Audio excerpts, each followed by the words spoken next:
Bismillahirrahmanirrahim. Asyhadu an la ilaha illallah wa asyhadu anna Muhammadar Rasulullah.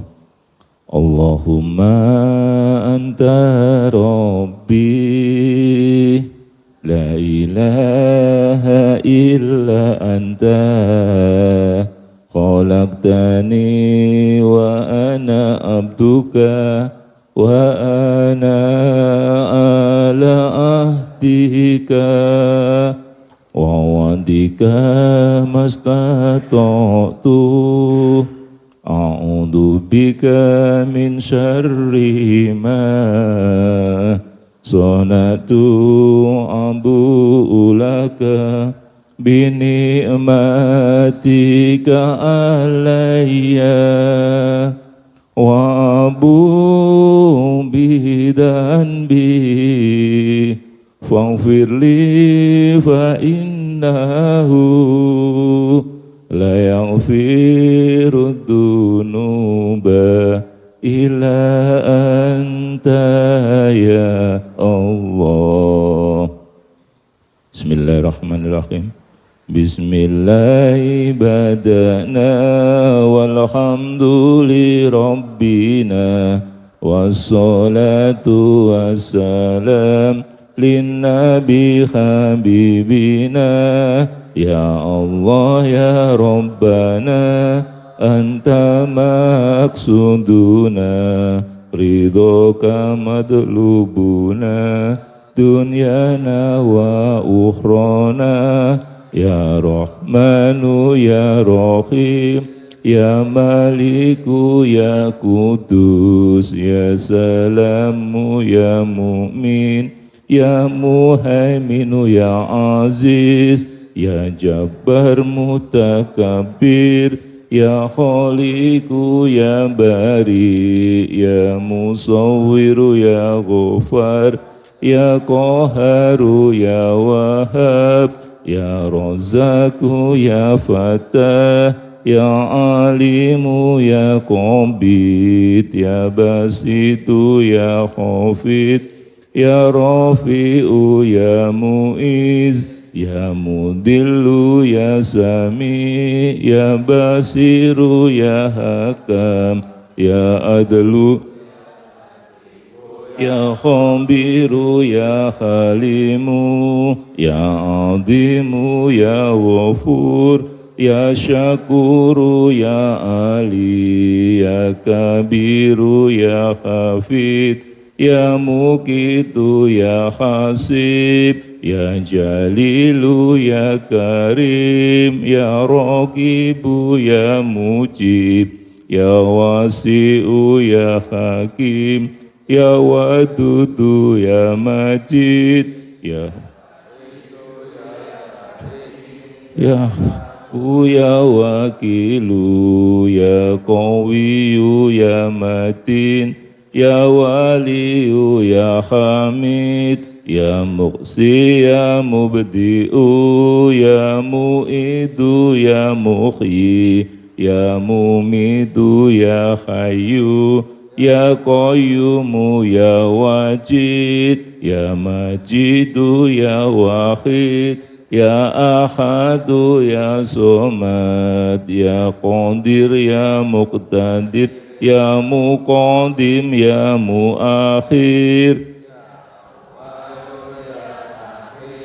ya Dhahiru ya Batin ya Wali Muta'ali ya Baru ya Tawwabu ya Muntakimu ya Afu ya Ra'ufu ya Malik Malikal Mulki Dal Jalali wal Ikram ya Muqsitu ya Jami ya Ghaniyu ya Mughni ya Mani'u ya Dhar ya Nafi'u ya Nur ya Hadi ya Badi'u ya Baki ya Warisu ya Rasidu ya Sabur عز جل ذكره بأسمائك الحسنى اغفر لنا ذنوبنا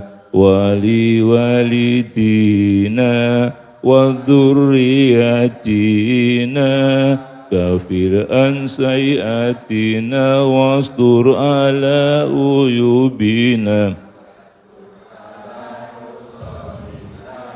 وارفع درجاتنا وزدنا علما نافعا ورزقا واسعا حلالا طيبا واملا صالحا ونور قلوبنا ويسر امورنا وصحح اجسادنا دائما حياتنا إلى الخير قربنا أن الشر بعدنا والقرب رجاؤنا أخيرا إن المنى بلغ مقاصدنا واقض حوائجنا والحمد لله الذي هدانا صل وسلم على طه خليل الرحمن وآله وصحبه إلى آخر الزمان. الفاتحة. أعوذ بالله من الشيطان الرجيم. بسم الله الرحمن الرحيم. Alhamdulillahi Rabbil Alamin Ar-Rahmanir Rahim Maliki Yawmiddin Iyyaka na'budu wa iyyaka nasta'in ihdinas siratal mustaqim siratal ladzina an'amta 'alaihim ghairil maghdubi 'alaihim waladdallin amin.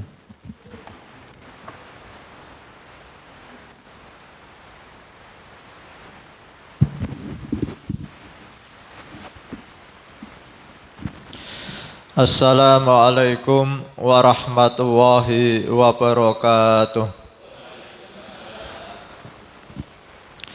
Alhamdulillahirabbil alamin. Bapak Ibu jamaah salat subuh Masjid Al-Hikmah Arya Mukti Pedurungan Kota Semarang yang dimuliakan oleh Allah Subhanahu wa taala. Alhamdulillahirabbil alamin. Pada pagi hari ini kita tetap istiqomah mengkaji kitab karya Hujatul Islam Imam Al-Ghazali tentang Asmaul Husna. Semoga bermanfaat fiddini wad dunya wal akhirah. Amin. Allahumma amin. Bapak Ibu yang saya hormati, pada pagi hari ini kita akan mengkaji Asmaul Husna yang ke-58 dan yang ke-59, yaitu Al-Mubdi'u yang maha memulai, Al-Mu'idu yang maha mengembalikan. Al-Mubdi'u yang maha memulai dan Al-Mu'id yang maha mengembalikan adalah Allah Subhanahu wa ta'ala yang memberikan keberadaan. Tetapi bila penciptaan ini tidak didahului sesuatu seperti penciptaan, dialah Allah Al-Mubdi'u.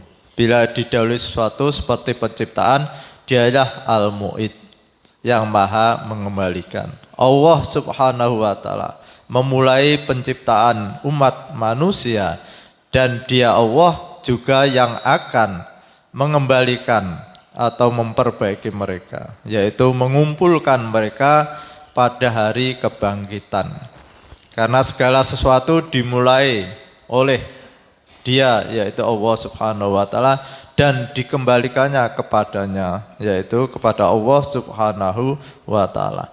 Rasulullah SAW bersabda, "Inna ahadakum yusma'u khalquhu fi batni ummihi arba'ina yauman nutfatan summa yakunu alaqatan misla dzalika summa yakunu mudghatan misla dzalika summa yursalul malaku fayunfakhu fihi ruh wa yu'maru bi arba'i kalimatin bikatbi rizkihi wa ajalihi wa amalihi wa sakiyun au saidun fawalladhi la ilaha khairuhu. Inna ahadakum layak malu bi amalin ahlil jannah hatta ma yakunu bainahu wa bainaha illa dhira'un fayas biku alaihil kitab fayamalu bi amalin ahlin nar hatta ma yakunu bainahu wa bainaha illa dhira'un fayasbiqu alaihil kitab fayamalu bi amali ahlil jannah fayadkhuluha. Yang artinya sesungguhnya seseorang di antara kamu dikumpulkan penciptaannya dalam rahim ibunya selama 40 hari berupa air sperma. Kemudian 40 hari menjadi segumpal darah. Kemudian 40 hari menjadi sepotong daging. Kemudian diutuslah seorang malaikat untuk meniupkan roh kepadanya dan diperintah dengan 4 macam perintah, yaitu menuliskan rizkinya, ajalnya, amalnya, dan celakanya atau bahagianya. Demi zat yang tiada Tuhan selain Dia, sesungguhnya seseorang di antara kamu melakukan amal ahli surga hingga tiada jarak antara dirinya dengan surga, melainkan hanya sejengkal saja. Namun dia didahului oleh tulisannya dan beramal dengan amal ahli neraka, maka masuklah dia ke neraka. Dan ada pula seorang di antara kamu melakukan amal ahli neraka hingga jarak antara dirinya dengan neraka, melainkan hanya sejengkal saja. Namun dia didahului oleh tulisannya dan beramal dengan amal ahli surga, maka masuklah dia ke surga. Hadis rawahil Bukhari dan Muslim. Bapak Ibu yang saya hormati, jadi pagi hari ini kita dituntun oleh Imam Al-Ghazali untuk memahami tentang Tuhan kita, yaitu Allah Subhanahu wa Ta'ala. Kita harus meyakini bahwa Allah lah yang memulai penciptaan dunia seisinya, yang menciptakan manusia. Jadi manusia diciptakan oleh Allah Subhanahu wa Ta'ala. Tidak ada yang lain kecuali Allah Subhanahu wa Ta'ala. Dan Allah akan membangkitkan manusia pada hari kebangkitan, dan nanti manusia akan diminta pertanggungjawabannya atas amal perbuatannya. Jadi ini harus keyakinan kita. Jadi kita ada ini karena diciptakan oleh Allah Subhanahu wa Ta'ala. Tidak ada yang lain. Kita cari siapa yang menciptakan kita, maka kita akan menemukan bahwa Allah lah yang menciptakan kita. Jadi kita ada ini bukan keinginan kita. Kita tidak pernah minta agar dihidupkan. Maka konsekuensinya kehidupan ini adalah milik Allah Subhanahu wa Ta'ala. Kita tidak pernah minta pada Allah agar dihidupkan, agar diadakan, agar dijadikan manusia. Tapi ini adalah kehendak Allah Subhanahu wa Ta'ala.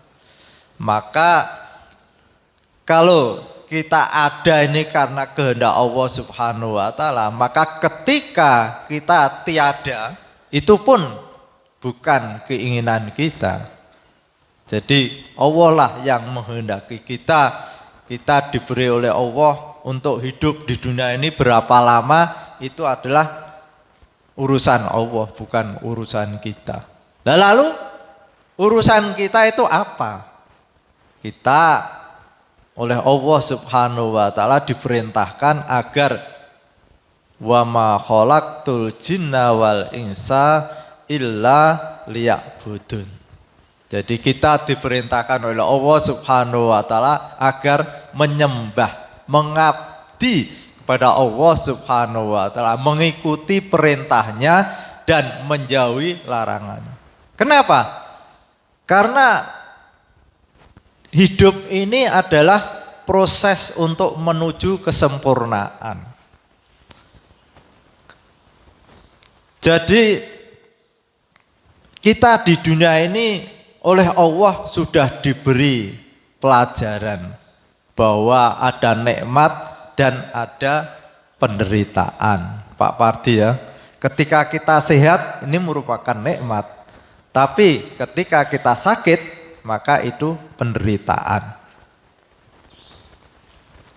Lah kita oleh Allah Subhanahu wa taala dituntun agar akhir daripada kehidupan kita itu, yaitu kehidupan yang abadi, itu menjadi manusia yang memperoleh nikmat untuk selama-lamanya.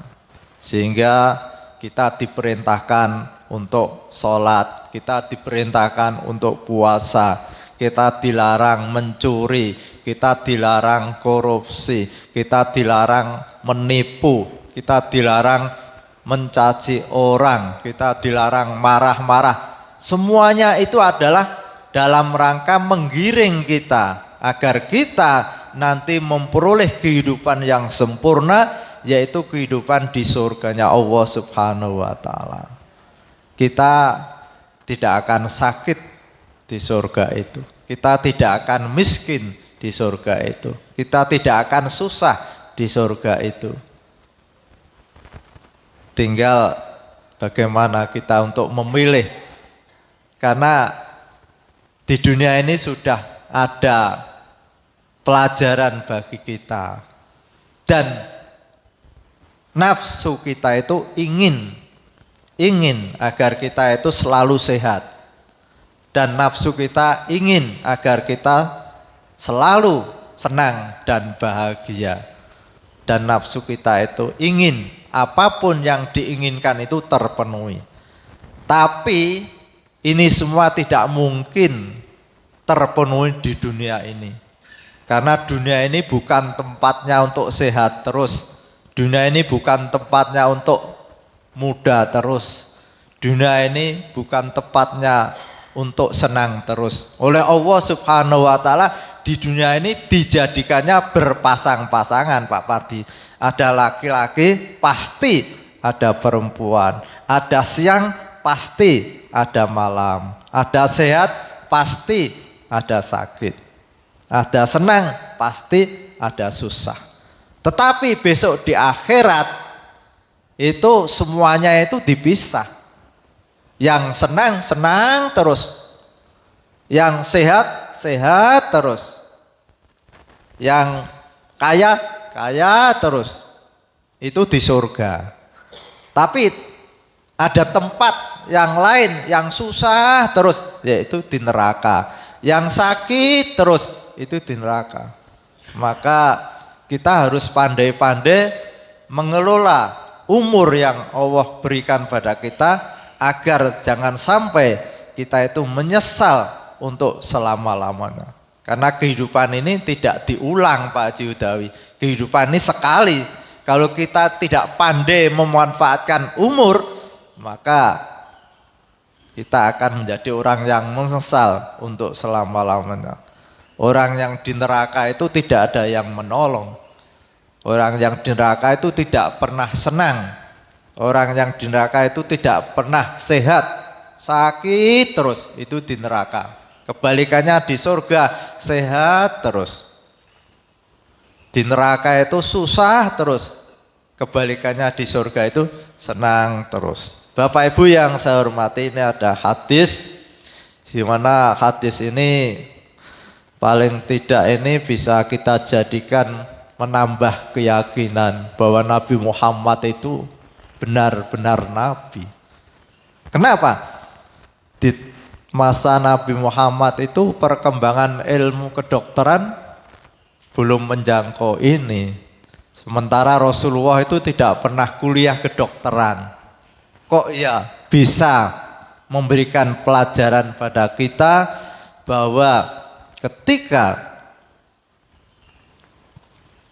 untuk menjadikan manusia itu diawali dari bertemunya sel sperma dengan sel ovum.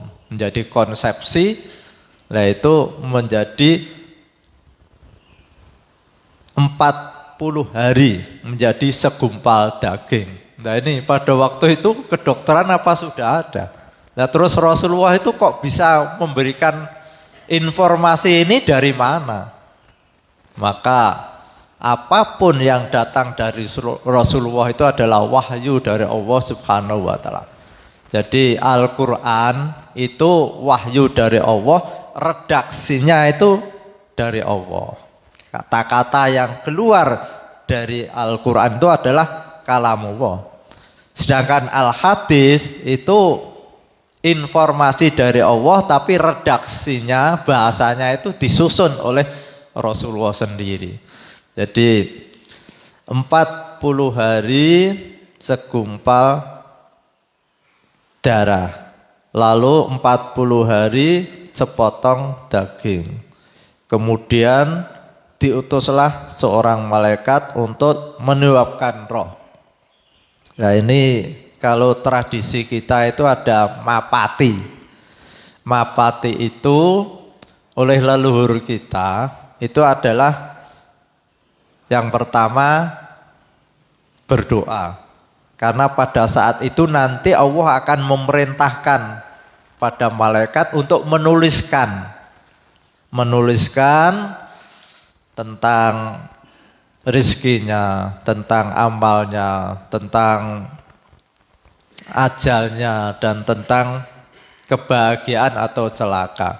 4 ini yang akan ditulis oleh malaikat. Maka ketika mapati itu ada doa-doa agar permohonan pada Allah Subhanahu wa taala itu memohon pada Allah agar si jabang bayi yang berumur 4 bulan itu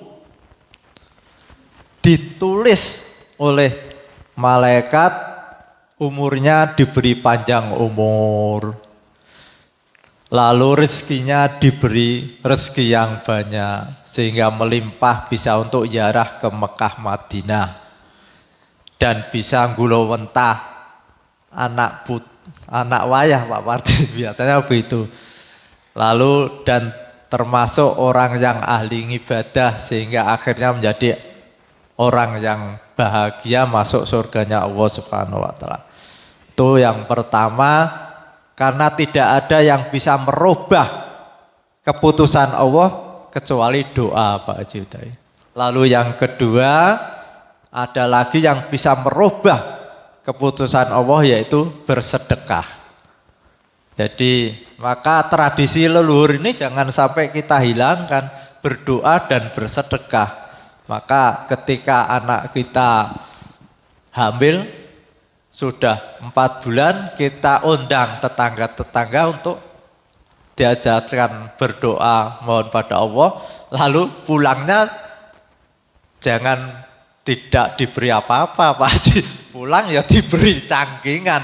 Malah kalau tradisi Jawa itu ada kopat, lepet, dan apapun yang ada hasil bumi, ada ketela, ada kacang, ada. Nah ini saya yang belum paham kenapa kok harus kopat, kok harus ada lepet. Tapi yang saya pahami itu ya intinya mohon pada Allah Subhanahu wa taala dan bersedekah. Karena hanya 2 ini yang bisa merubah keputusan Allah. Misalnya tadinya diperintahkan, wah si jabang bayi ini umurnya 2 bulan saja. Maka dengan berdoa itu bisa jadi panjang Pak Parti ya. Wah si bayi ini rezekinya sempit, dengan berdoa itu bisa menjadi melimpah. Bapak Ibu yang saya hormati, yang terakhir ini juga oleh Rasul bahwa manusia itu dibagi 4. Yang pertama, segolongan kaum yang diciptakan oleh Allah Ta'ala untuk mengabdi kepadanya dan untuk surganya. Mereka itu adalah para nabi, para wali, dan para orang-orang yang beriman. Jadi yang pertama ada kelompok orang itu dijadikan oleh Allah itu untuk rajin beribadah dan juga untuk ditempatkan di surga. Itu adalah para nabi, para wali, dan orang-orang yang beriman. Lalu yang kedua yaitu diciptakan oleh Allah Subhanahu wa taala untuk surganya tetapi tidak mengabdi kepadanya. Ini adalah orang-orang kafir yang selama hidupnya itu tidak pernah sembahyang, tidak pernah berpuasa. Tapi dia diciptakan oleh Allah untuk surganya sehingga di akhir hayatnya itu bertaubat dan taubatnya diterima oleh Allah Subhanahu wa taala, akhirnya dia masuk surga.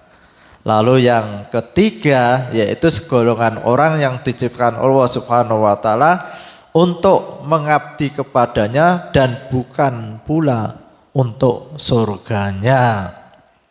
Jadi lalu yang keempat, jadi ini ada orang yang tadi kebalikannya, segolongan orang yang diciptakan bukan mengabdi kepadanya dan bukan pula untuk surganya. Jadi ini orang-orang kafir. Jadi tidak mengabdi pada Allah dan juga bukan untuk surganya, berarti di neraka. Yang keempat, segolongan orang yang diciptakan oleh Allah Subhanahu wa taala untuk mengabdi kepadanya dan tidak untuk surganya, yaitu orang-orang yang rajin beribadah tapi di akhir hayatnya dia karena untuk neraka sehingga dia murtad, keluar dari agama Islam. Na'udzubillah summa na'udzubillah. Al-Fatihah. A'udzubillahi minasyaitonir rajim. Bismillahirrahmanirrahim. Alhamdulillahirabbil alamin arrahmanir rahim maliki yaumiddin. Iyyaka na'budu wa iyyaka nasta'in. Ihdinas siratal mustaqim.